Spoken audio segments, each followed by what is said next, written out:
y precisamente estamos hablando sobre la doctrina de la salvación, y en el día de hoy vamos a ver sobre la doctrina de la fe.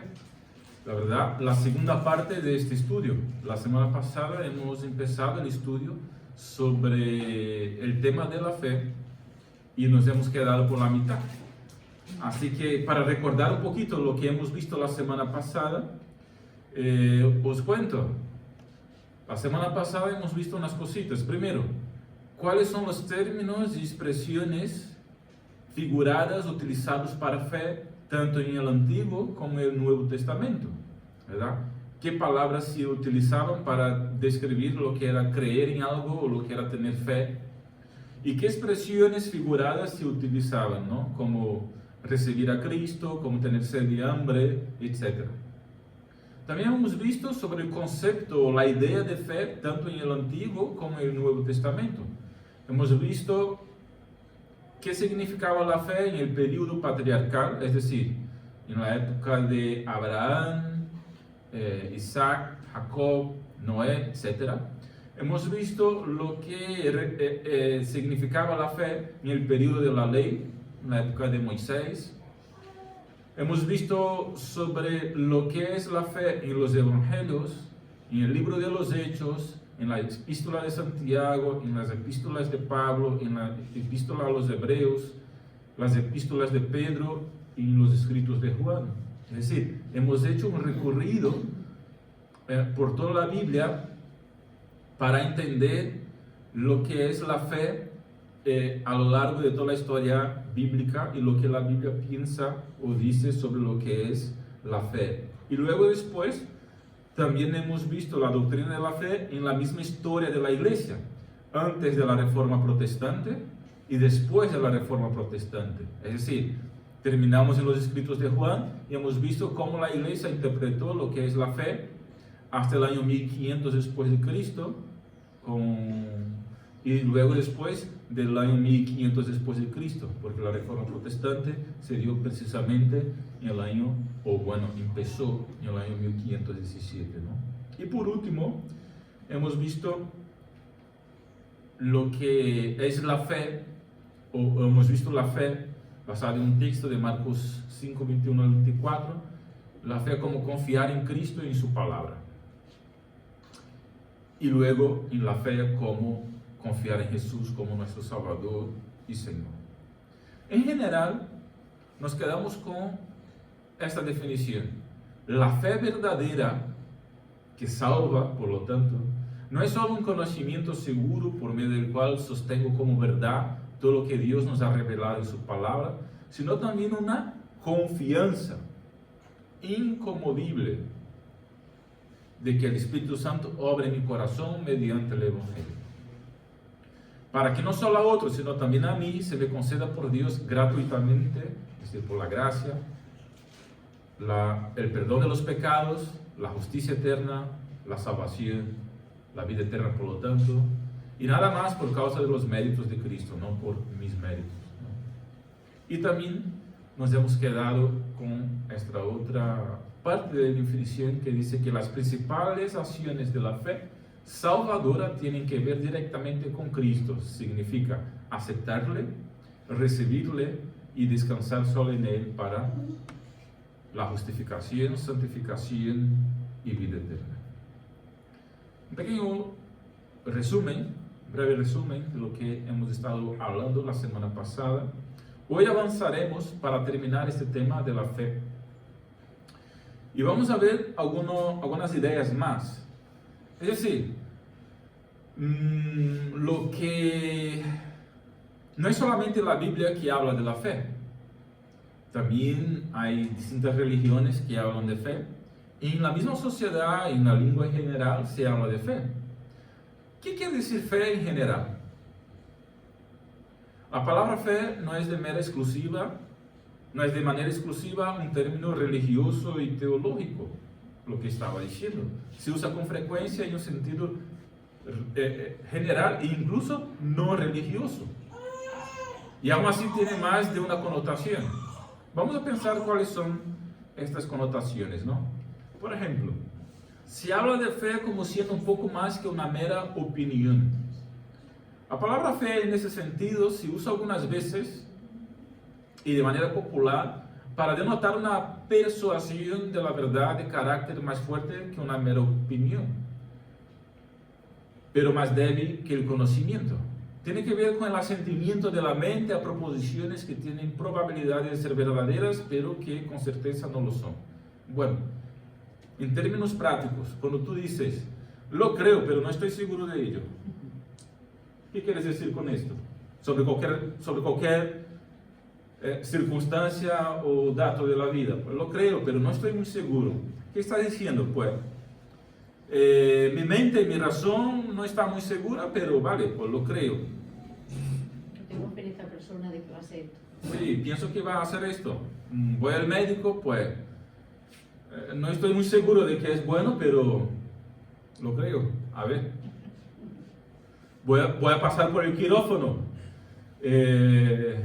Creo que saldré bien, aunque no estoy muy seguro de ello, ahora por mí. ¿Verdad? Entonces, la fe en esa idea, ¿no? Un poco más de una mera opinión. Tengo una opinión al respecto, pero un poco más que una opinión. Creo que va a ir bien, ¿no? Por así decirlo. Entonces, en consecuencia, algunos filósofos ahí han encontrado que la característica que distingue a la fe es el grado menor de certidumbre que proporciona, ¿no? Una otra forma de utilizar la fe como siendo una certidumbre inmediata. Con frecuencia se habla de la fe en relación con la ciencia, considerándola una certidumbre inmediata. ¿Esto qué significa?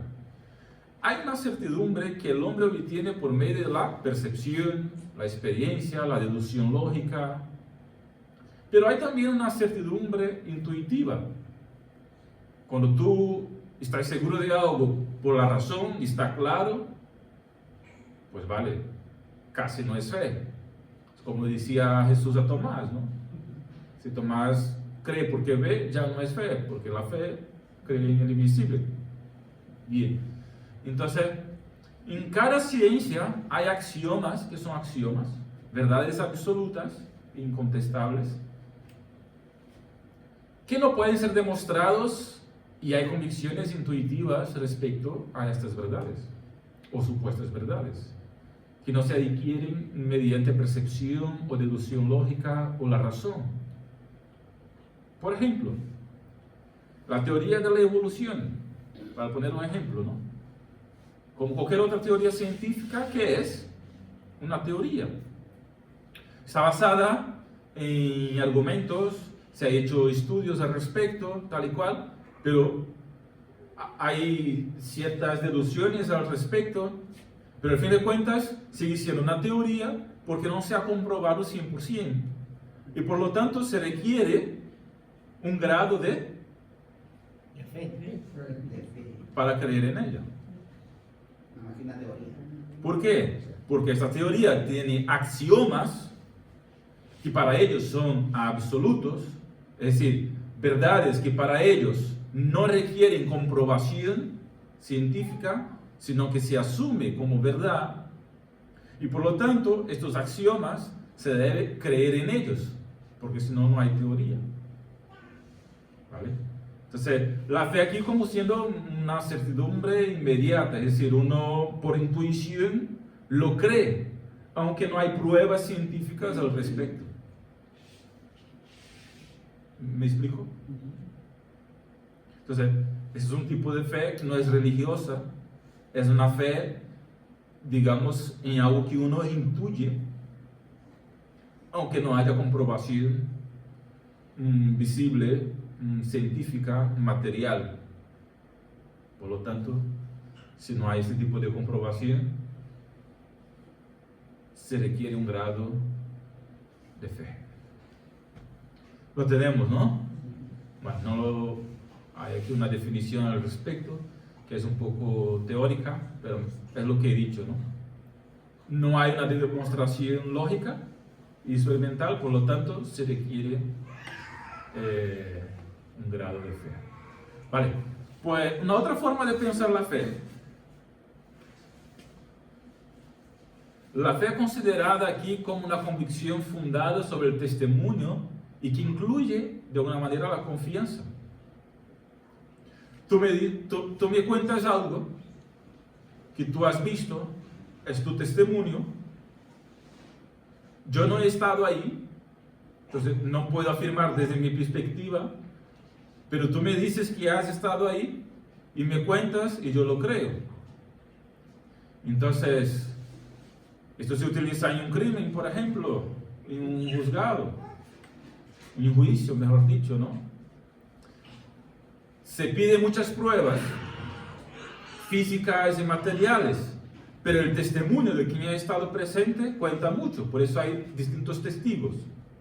Si solo hay un testigo, pues mira, tiene una fuerza. Si hay más de un testigo, 2, 3, 4, 5, que dicen lo mismo, pues tiene más peso el testimonio. Pero de todas formas, hay que creer en lo que estas personas están diciendo, porque el juez y las demás personas del jury, del jurado, del tribunal, no han estado ahí presenciando. Entonces, se confía en lo que la gente, se confía en lo que están testificando. Obviamente, si es nada más que uno testificando, pues es más difícil confiar. Si es 2, 3, 4, 5, 6, pues ya es más fácil confiar. Pero de igual manera, los 6 pueden estar diciendo lo que quieran, porque se requiere un grado de confianza. ¿Me explico, no? Entonces, en la conversación ordinaria, la palabra fe se usa con frecuencia para denotar la convicción de que el testimonio de otro es verdadero, lo que estaba diciendo. Porque he dado el ejemplo del juicio, pero en nuestras conversaciones generales, pues, de lo que promete será hecho una convicción fundada sobre su reconocida veracidad y fidelidad. Si tú conoces a José de hace tiempo, ¿no? Y él te dice algo y te promete algo, pues, dependiendo de lo que tú conoces de él, tú confías o no. Tú tienes fe en él o no. ¿Verdad? Basado en su veracidad y su fidelidad, pues, tendrás menos o más confianza en él, lo que es fe. Entonces, en ese sentido, fe aquí considerada como una convicción fundada sobre el testimonio de otra persona, y esto incluye la confianza. Entonces, digamos así que en general, podríamos hacer otros tipos de matices, pero en general la fe, aparte de lo religioso, puede ser pensada de esta manera, y utilizamos la palabra en estos sentidos, ¿no? Vale. Ahora la fe en el sentido religioso, ¿no?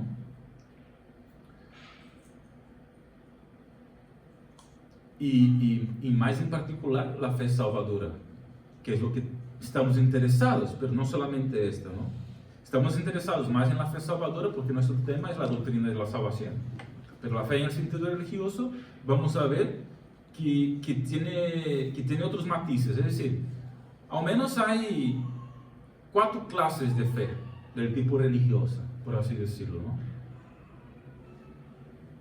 Entonces, si la fe en general es una persuasión de la verdad fundada sobre el testimonio de uno en quien se tiene confianza y en quien podemos apoyarnos, y por lo mismo descansa sobre autoridad, entonces la fe cristiana, en el sentido más comprensivo, es la persuasión que el hombre tiene de la verdad de la Escritura, fundada en la base de la autoridad de Dios, el testimonio de los apóstoles, que no son 1 ni 2, sino varios, y además más de 500 han visto a Cristo resucitado,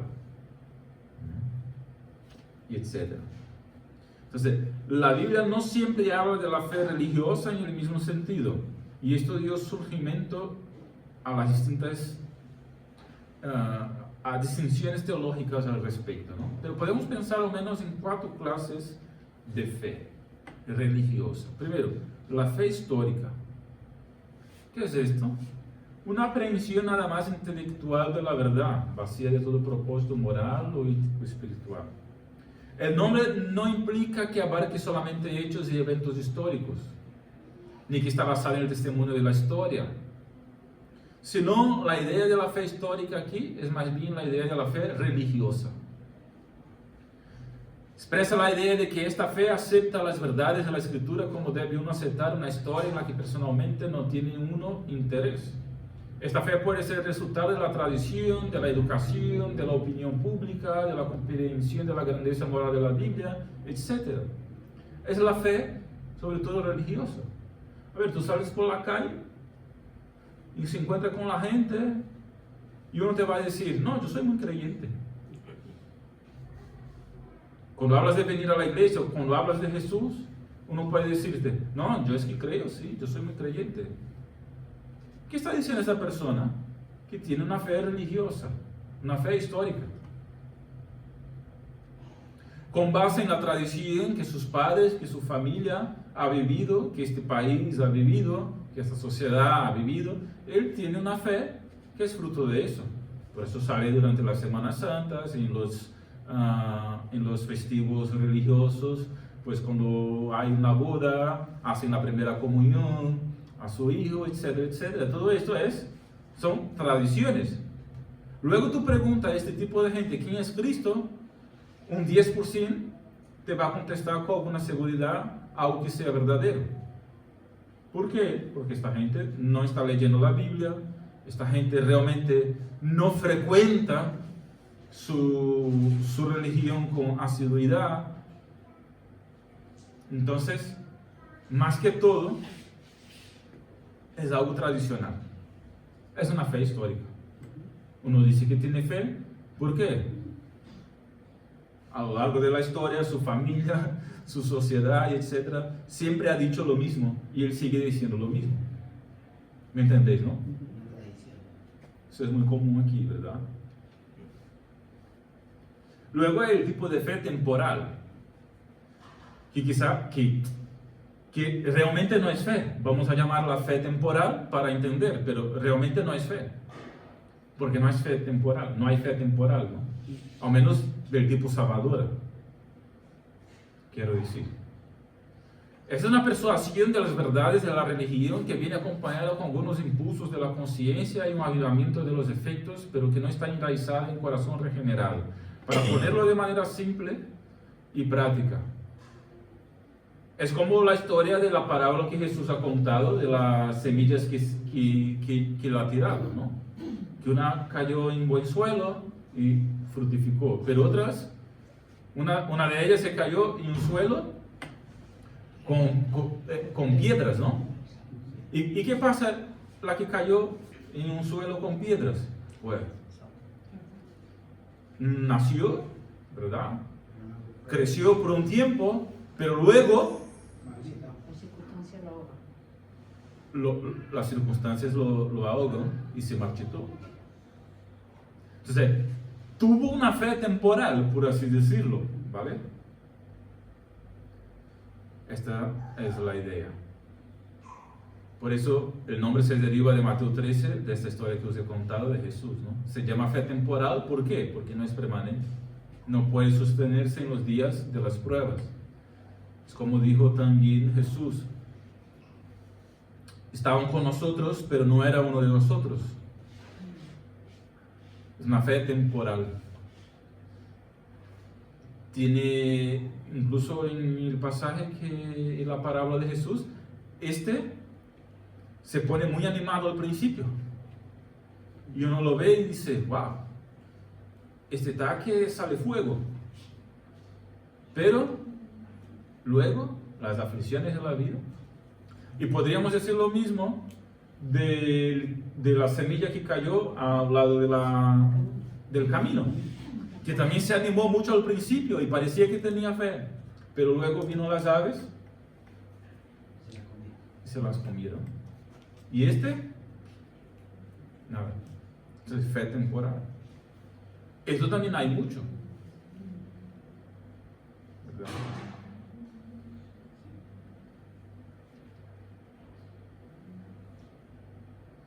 Esta fe algunas veces también se llama fe hipócrita. Pero no es por completo correcto quizá llamarla de esta manera. ¿Por qué? Porque no envuelve una forma necesaria, porque no envuelve en forma necesaria una hipocresía consciente. Es decir, el que se ha animado al principio no es que estaba con intención de engañarnos o de engañarse a sí mismo. ¿Me explico? O sea, no es que estaba siendo hipócrita, diciendo algo que él pensaba que él no creía. Él pensaba que creía y estaba seguro de ello. Eso es muy difícil, ¿no? Es decir, la persona pensaba que realmente creía, pero al fin y al cabo, por las circunstancias que se demuestran, pues se da cuenta a él y se da cuenta a los demás que de hecho era temporal. Entonces, quizás sería mejor llamarla una fe imaginaria. Aparentemente fue genuina, pero de carácter pasajero, momentáneo. Fe imaginaria. Así que hay que tener mucho cuidado para no tener ese tipo de fe imaginaria. Ahora bien, la fe imaginaria no se sostiene en el tiempo. La fe verdadera que salva sí se sostiene en el tiempo. Por eso esta fe es diferente de la hipocresía, de los lobos en piel de cordero, porque esto se queda un rato, se queda un tiempo en medio de las ovejas. Por eso son lobos en piel de oveja. A estos Jesús los separa en el día final, como el trigo de la cizaña. Entonces, vale. Bueno, siendo que en ocasiones esta fe imaginaria se basa en las emociones. Sí, a lo mejor también una conferencia o un grupo o lo que sea y aceptan a Cristo de momento. Siguiendo el movimiento, siguiendo, yo qué sé, el clima de la gente, yo qué sé. Algo que procura una satisfacción personal. Muy común también alguien que tiene un problema, una enfermedad o cualquier cosa del tipo, un problema en la familia, una necesidad de la que sea, que uno no logra resolver por sí mismo, y ahí pues acude a la iglesia, acude a la Biblia y ve buscando, y luego cuando tiene todo arreglado, ¿sabes? Fe imaginaria, fe que busca una satisfacción personal nada más. De los 10 leprosos que fueron sanados por Jesús, nada más que uno regresó. El que tenía fe salvadora. Los otros 9, fijaros, han tenido fe para recibir sanidad, pero no para ser salvos. Qué duro. La fe milagrosa es otro tipo de fe. Es llamada milagrosa, la fe llamada milagrosa es una persuasión operada en la mente de una persona de que un milagro será producido por medio de él o a su favor. Dios puede encargar a una persona que haga un trabajo que transcienda de sus poderes naturales y al encargárselo lo capacita para hacerlo. Y cada intento de hacer un trabajo de esa clase requiere fe. Es decir, la fe milagrosa puede venir o no acompañada de salvación, de fe salvadora. Pues acabo de dar el ejemplo de los 10 leprosos, ¿no? La fe milagrosa es la fe en el imposible. Hay gente que está salvo y tiene este tipo de don de fe, ¿no? De obrar milagros, de creer en milagros, de creer en lo imposible, ¿no? Es lo que Jesús dijo: si creéis, si tenéis fe del tamaño de un grano,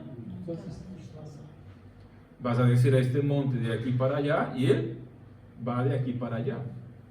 Esa es la fe milagrosa. Él no está hablando de que una fe del tamaño de un grano de mostaza le salvaría a todos, le salvaría a aquellas personas. Está hablando de milagros que se puede hacer por medio de la fe.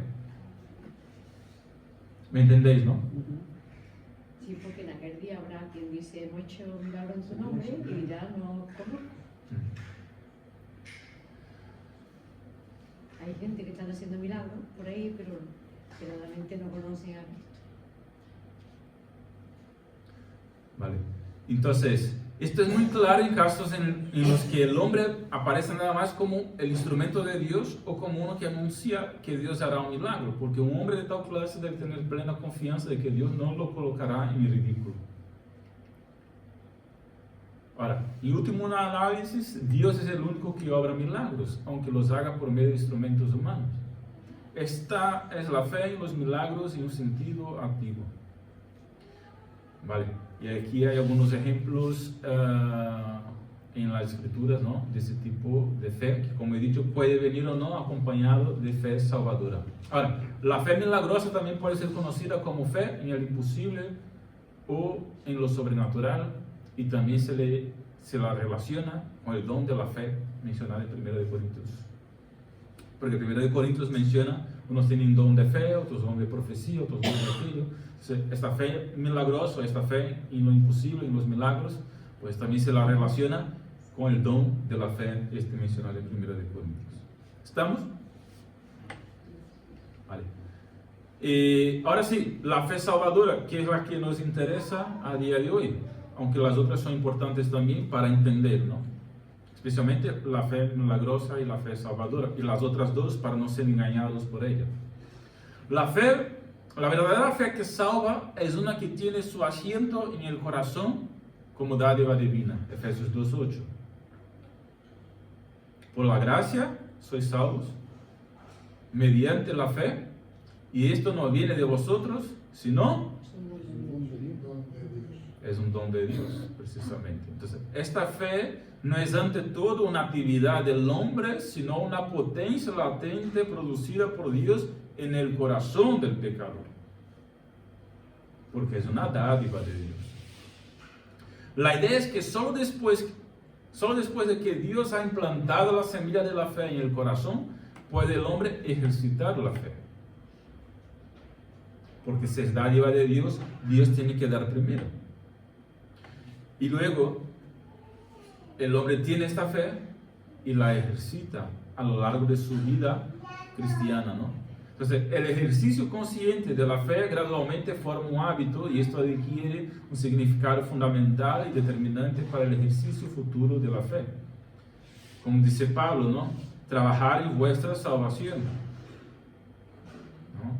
Lo que creéis, es decir, la fe está ahí ya. Entonces, habéis recibido la fe salvadora, luego tenéis que ejercitaros en esta fe.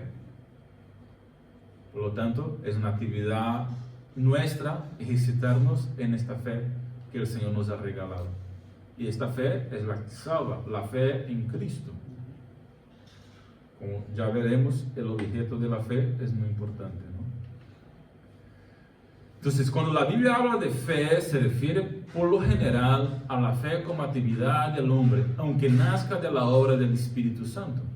La fe salvadora puede definirse entonces como una convicción segura, operar en el corazón mediante el Espíritu Santo, respecto a qué? A la verdad del Evangelio, y una confianza sincera en las promesas de Dios en Cristo. La fe salvadora es una dádiva de Dios y está direccionada a Cristo, es decir, es fe en Cristo y en su obra en la cruz como suficiente para perdonarnos y salvarnos. ¿Estamos? Vale, pues vamos a ver algunos conceptos aquí.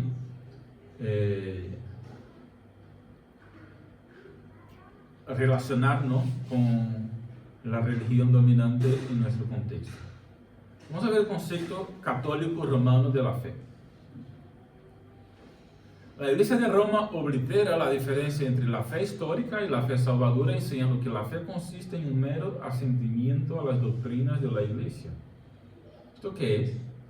Esta fe es uno de los 7 pasos preparatorios para la justificación y el bautismo, y por tanto necesariamente lo precede, pero como una actividad nada más del intelecto. Es natural que no conduzca a la salvación. Un hombre puede tener la verdadera, es decir, la fe de la Biblia, y sin embargo estar perdido. Hasta este punto aplica la Iglesia de Roma su principio de externalización también a la fe. Es decir, lo primero que tenemos que entender aquí sobre el concepto católico romano de la fe, que salva, ¿Qué es la fe? En lo que la historia de la iglesia enseña, por así decirlo, ¿no? Entonces nada más es una actividad del intelecto. Esta es la idea. Entonces, por eso, si tú llegas a una iglesia católica y dices que quieres convertirte en católico, ellos van a preguntarte si tú aceptas las doctrinas que ellos creen. No quieren saber si tú entiendes. Quieren saber si tú la aceptas. Es decir, dices, acepto. Entonces, te bautizan. Esta es la idea, ¿no? Vamos a ver un poquito más sobre lo que ellos piensan sobre la fe. También prácticamente ha despojado la fe del elemento del conocimiento. Uno puede ser considerado creyente verdadero con la única condición de que esté listo para creer lo que la iglesia enseña, sin saber en realidad que sea eso. Por eso, tú preguntas a mucha gente y muchos dicen, no, yo soy creyente, yo soy católico, yo soy religioso, yo soy creyente, mi hijo hizo primera comunión, yo también, voy a la boda no sé cuánto y tal y cual. Pero tú preguntas a esa misma persona lo que entiende de la Biblia, y entiende muy poco porque no la lee. Pero tampoco les importa, porque con decir que creen en lo que enseña la iglesia ya es suficiente para que uno sea un verdadero creyente y por lo tanto esté salvado. Es decir, no hay que entender lo que está escrito y cuál es el objeto de la fe y tener ese tipo de conocimiento. Lo que importa es si tú dices, sí, la iglesia está correcta. Por eso, durante la Edad Media, pues, la misa era en latín y nadie entendía lo que se hablaba. Pero no importaba si entendían o no entendían. Lo que importaba es si asentían con la cabeza. ¿Verdad? Y es que sigue siendo así. ¿Me entendéis, no? Yo tengo un ejemplo. Sí. Yo hablándole a una persona católica me dice, cuando yo le dije que Cristo venía otra vez, me dijo, ¿y eso es imposible? Digo, eso lo pone la Biblia. Y digo, y además la Iglesia Católica lo dice. Y cuando le dije, vosotros no decís, esperamos la gloriosa venida de nuestro Señor. Y dice, ay, es verdad, que lo rezamos, dice ella. Lo rezan, pero lo hacen no, mecánicamente, no lo entienden. Exactamente. Cuando yo le dije eso, dice, es cierto, si cada vez que terminamos la misa decimos, esperamos la gloriosa venida, digo, entonces estás diciendo igual que yo que va a venir, pero no se lo explican, es que no la estudian. Exacto, esa es la Es cuestión. el problema. Y es que no se importa ni hacerlo porque según su entendimiento no hace falta.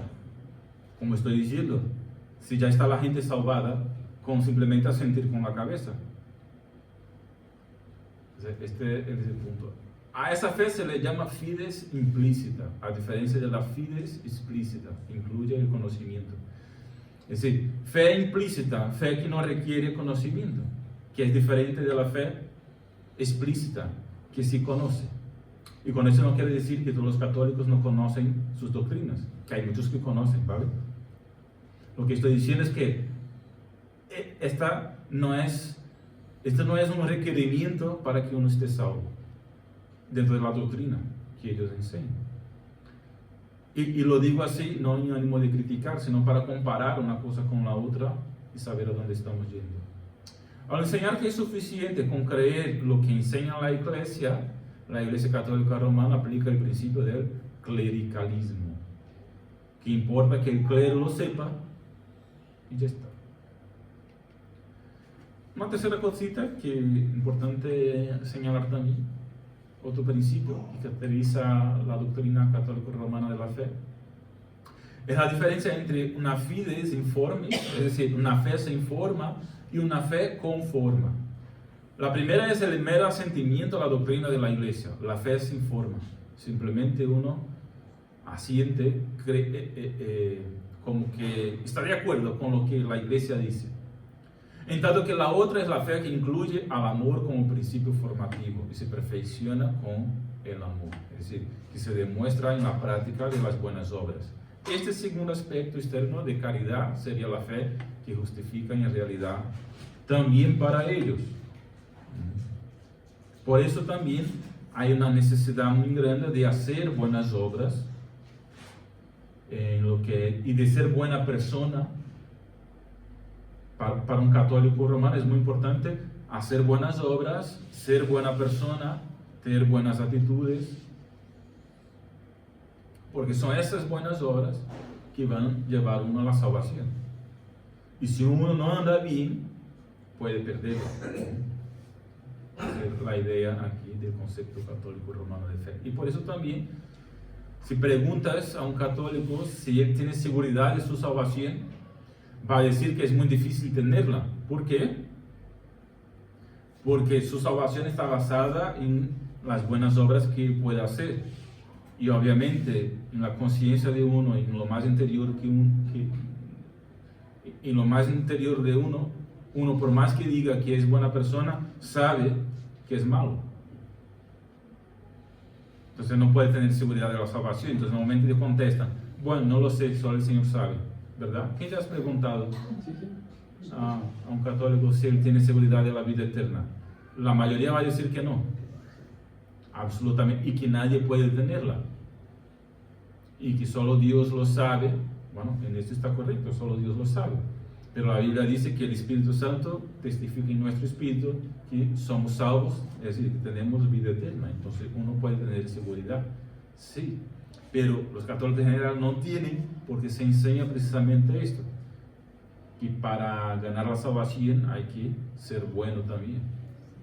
Y como nadie es bueno, pues es difícil tener seguridad. Porque piensa en la justicia propia, no en la justicia de Cristo. Exactamente.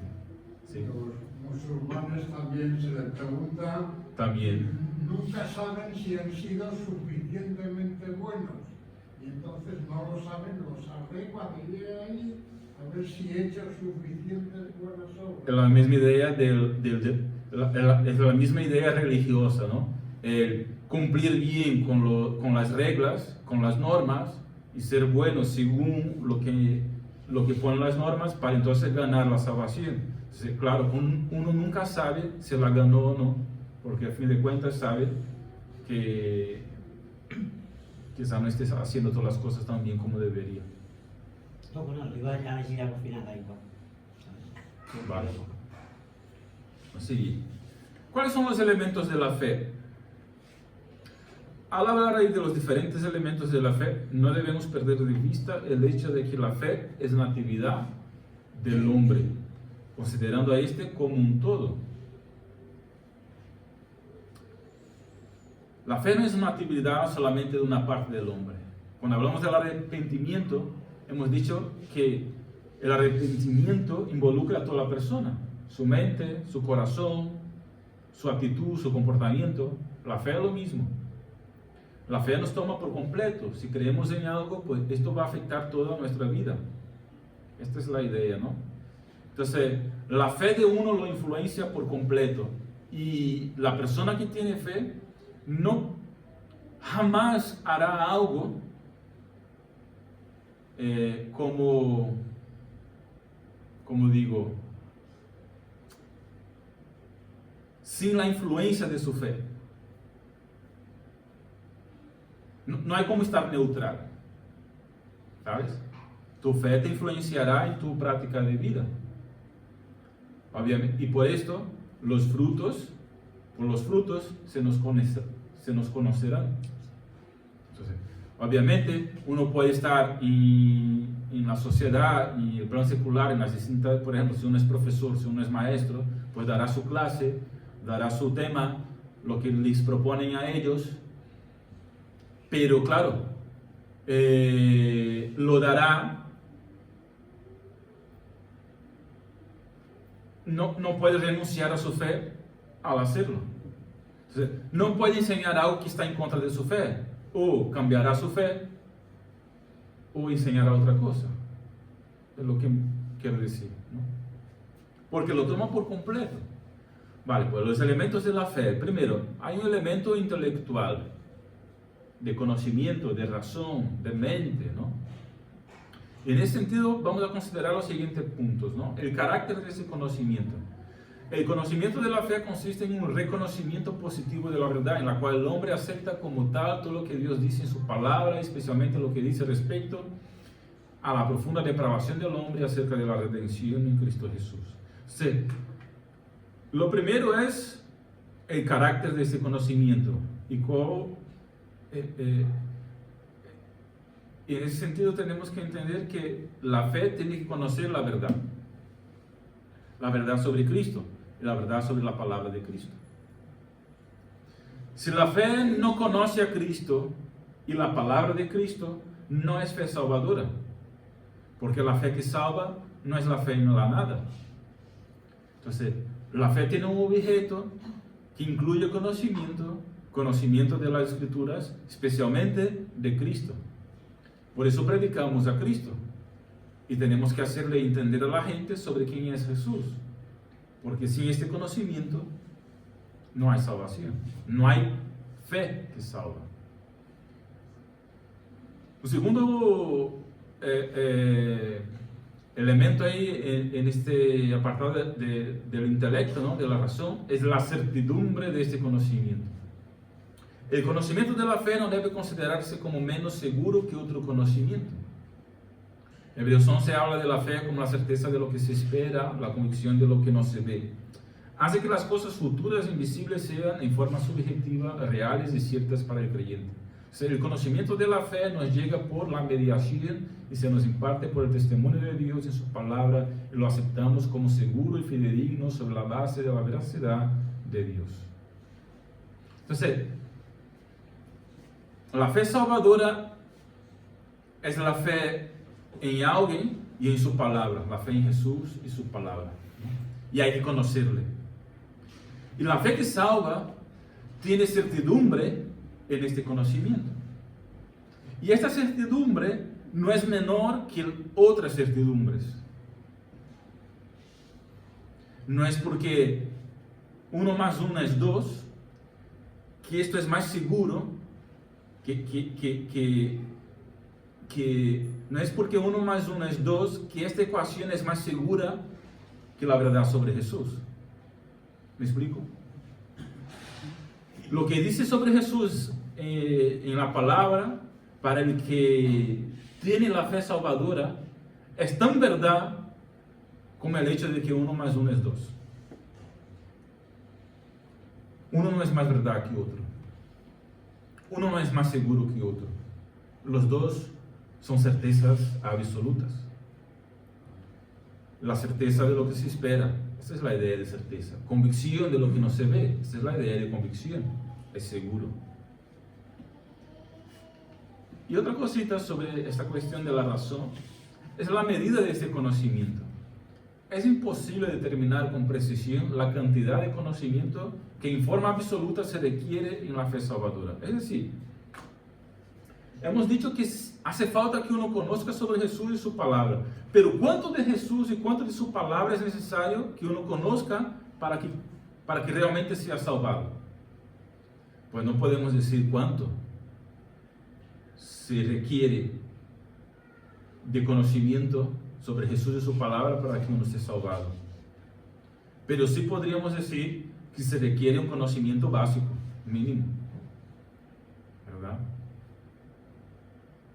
Sobre quién es Jesús, su obra salvadora en la cruz, su muerte y su resurrección,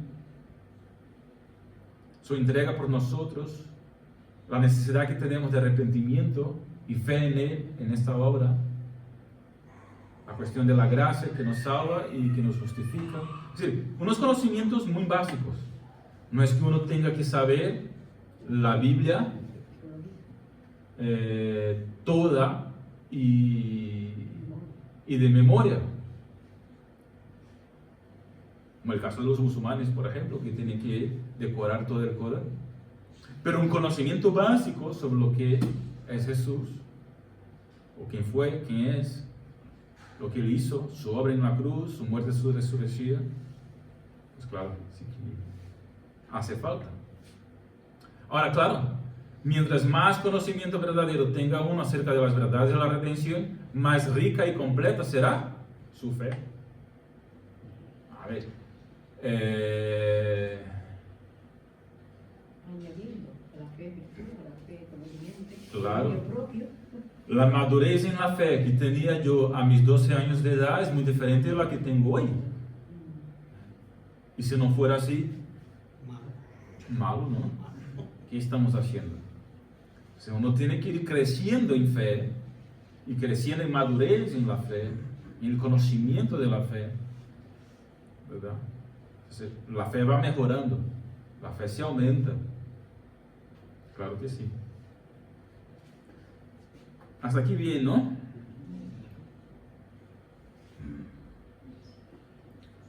Ese es el primer elemento, el elemento intelectual. Ahora hay un elemento emocional también. Cuando uno abraza a Cristo por la fe, lo hace con profunda convicción de la verdad y de la realidad del objeto de la fe. Siente que esa fe satisface en la propia vida una necesidad importante y tiene conciencia de que en ello le va un interés absorbente. Eso es el asentimiento.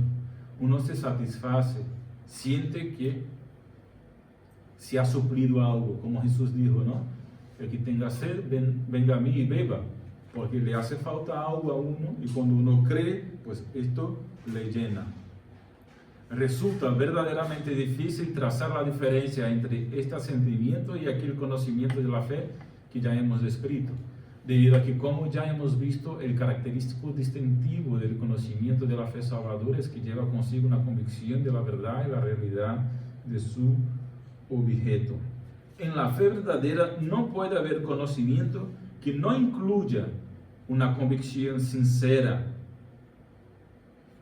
acerca de la verdad y la realidad de Jesús,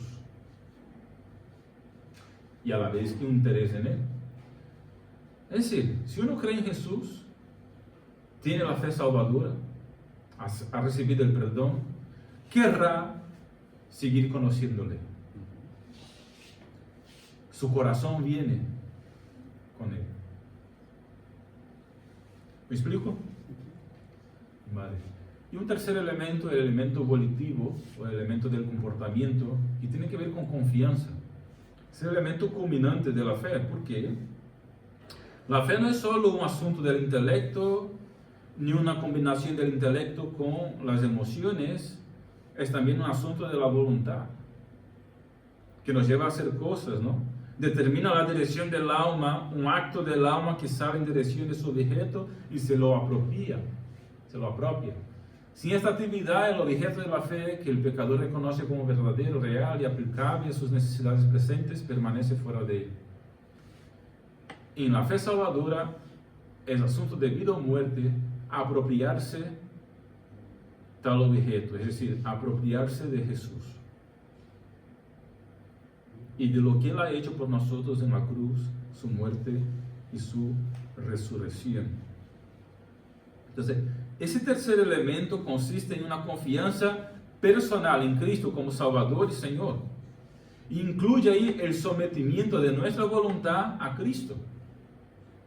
Es decir, ponerle a Él primero, ante todas las cosas. Por eso cambia nuestro comportamiento. Como es natural, lleva consigo también un cierto sentimiento de protección y seguridad, de gratitud y gozo. La fe en sí misma y certeza tiende a despertar un sentido de seguridad y firmeza en el alma. Por eso, la fe salvadora sí da certeza de salvación, sí da seguridad de salvación. Porque la fe salvadora es certeza de lo que todavía no vemos. A la medida que la fe crece y aumentan sus actividades, la conciencia de la seguridad y protección que trae también se hace más grande. La certeza que tengo hoy es más grande que la certeza que tenía hace 15 años. Porque cuanto más conozco, más me entrego a lo que conozco y más crezco en la seguridad de lo que creo, que es verdad en absoluto.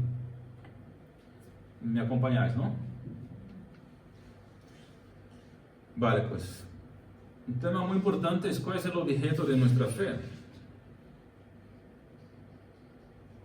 Y para hablar de ese tema vamos a hacer ahí una distinción entre una fe general y una fe especial.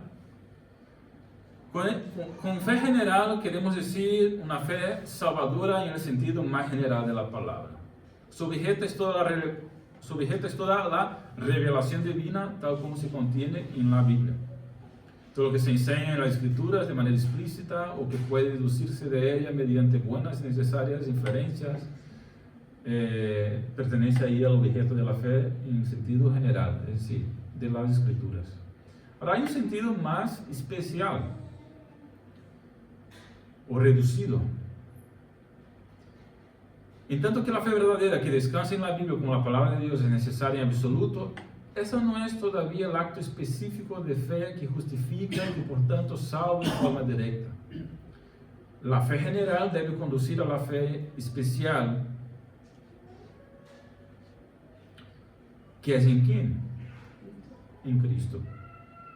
Hay ciertas doctrinas referentes a Cristo y a su obra y determinadas promesas hechas en Él a los pecadores, las cuales el pecador debe recibir, las cuales deberán conducirlo a colocar su fe en Cristo.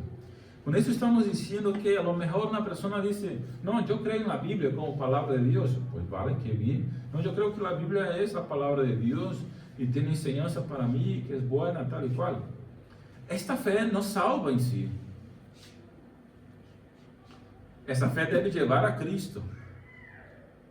Por eso tú puedes llegar a una persona que se dice cristiana y que se dice creyente en la Biblia y decirle a esa persona, pues vamos a abrir la Biblia entonces y vamos a ver lo que la Biblia dice respecto a Cristo y unas doctrinas esenciales sobre quién es Cristo. Y por lo tanto, si esa persona dice que cree que la Biblia es la palabra de Dios, luego esta su fe la llevará a la fe que ella tiene que tener, la fe en Cristo, su obra en la cruz, su muerte, su resurrección y algunas doctrinas en específico que realmente le podrán salvar. ¿Me explico la diferencia, no? Entonces, el objeto especial de la fe, pues, es Jesucristo. La promesa de salvación por mediación suya. Consiste el acto especial de la fe en recibir a Cristo y descansar en Él, tal como se nos presenta en el Evangelio. Porque Dios amó al mundo de tal manera que dio a su Hijo unigénito para que todo aquel que en Él crea no perezca, sino tenga la vida eterna.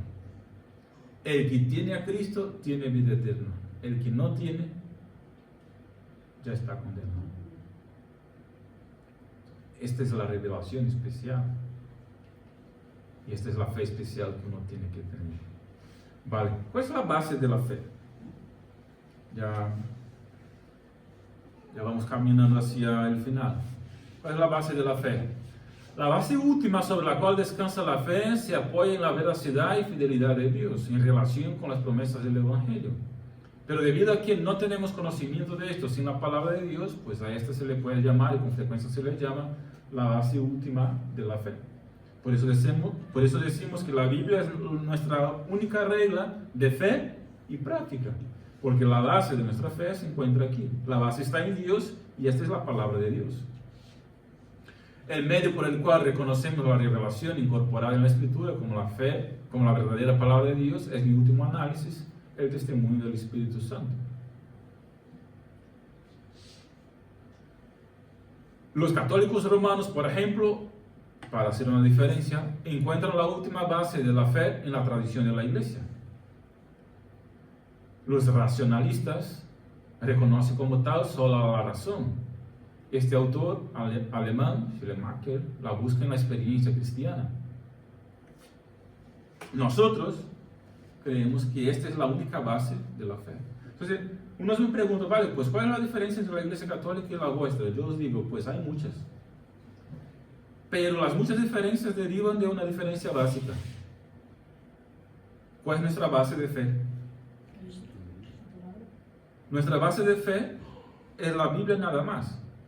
La base de fe de los católicos, de la Iglesia Católica, es la Biblia y la tradición de la Iglesia.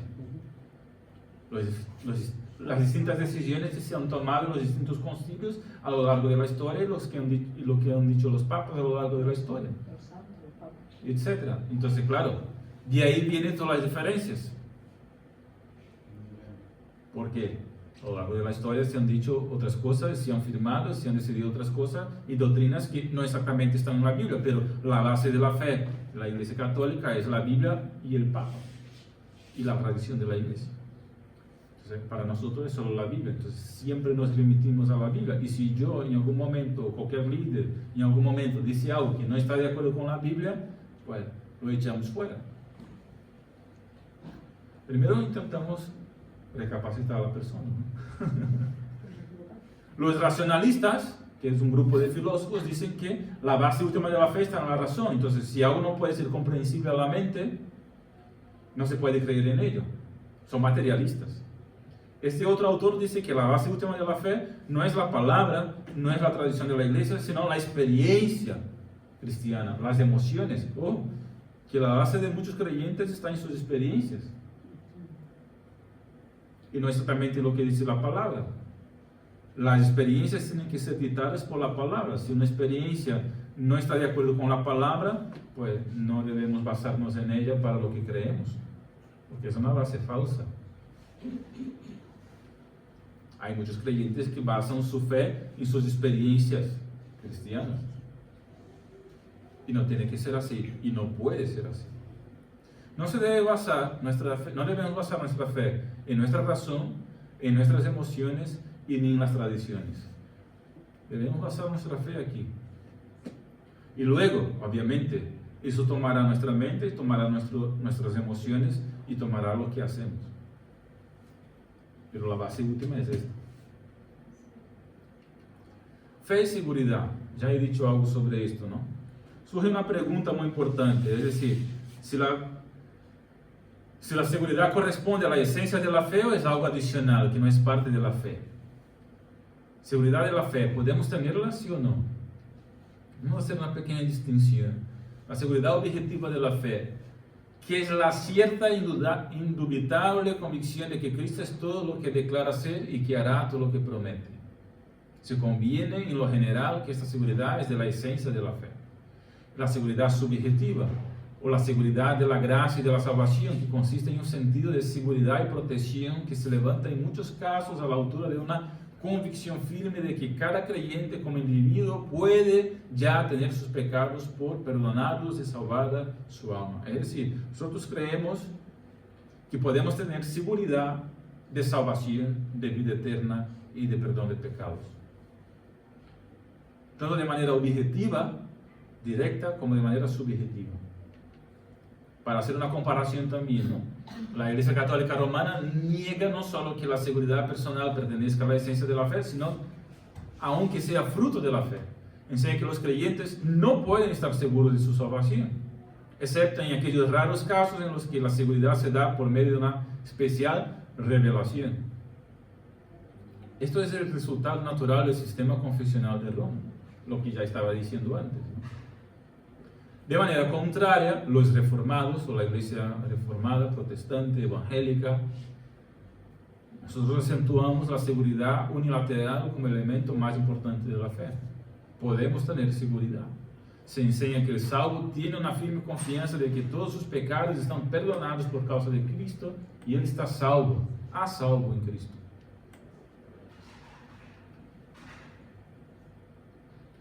Ahora bien, lo tenemos hasta aquí, ¿no? ¿Sí?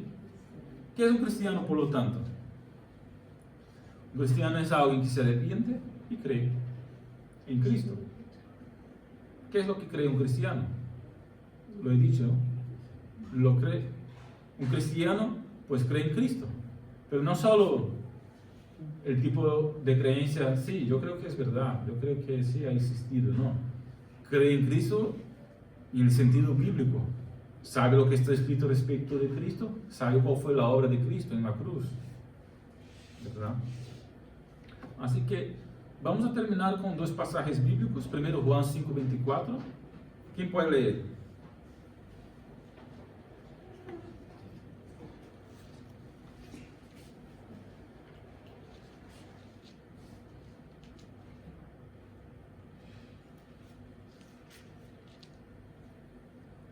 De cierto os digo, El que oye mi palabra y cree al que me envió, tiene vida eterna y no vendrá a condenación, mas ha pasado de muerte a vida. ¿Ves? Es una confianza en la promesa de Dios de salvar a todos los que creen. Esta es la fe que salva. Y es una firme seguridad, una certeza. Tiene ya la vida eterna. Y un segundo pasaje, Marcos 10, 13 al 16.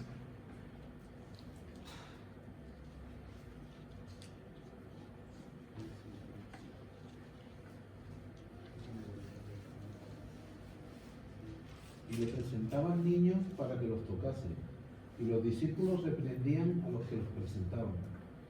Viéndolo Jesús se indignó y les dijo: dejad a los niños venir a mí y no se lo impidáis, porque de los tales es el reino de Dios. De cierto os digo que el que no reciba el reino de Dios como un niño no entrará en él.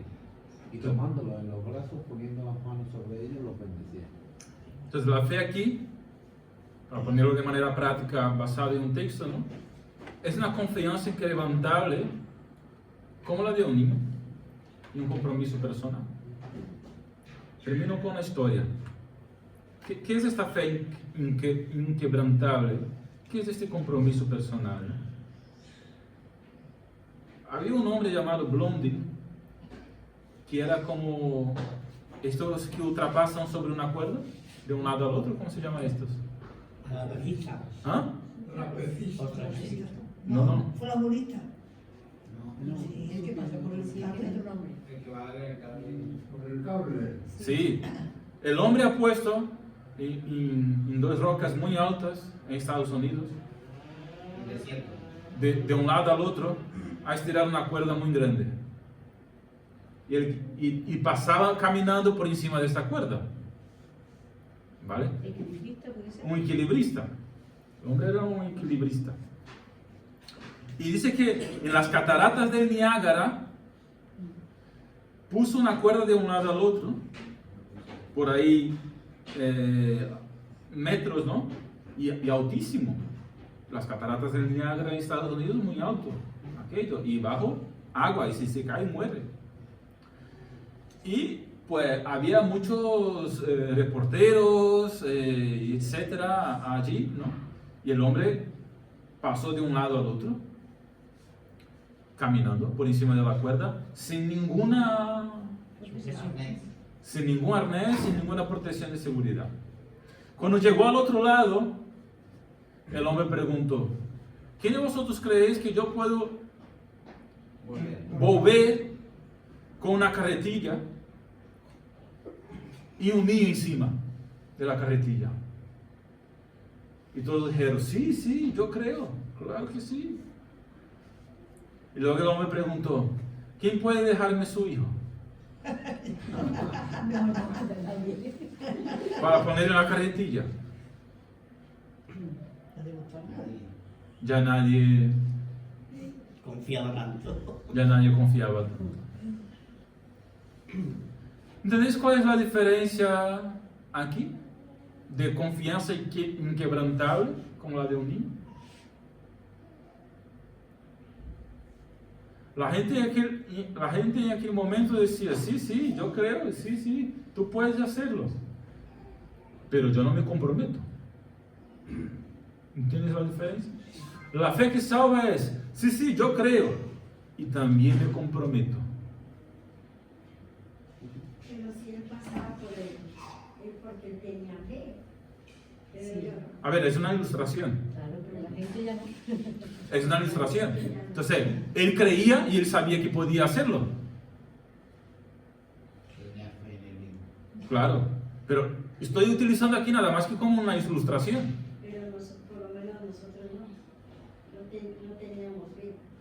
Los que estaban allí no tenían fe que el hombre podía hacerlo. Y esta es la diferencia, ¿no? La fe en Cristo tiene que poner el niño encima de la carretilla. Y esto es fe inquebrantable. Es decir, si está Jesús allí y está Jesús con la carretilla, que yo tengo que ponerme encima de la carretilla. Eso es comprometerse, ¿me explico?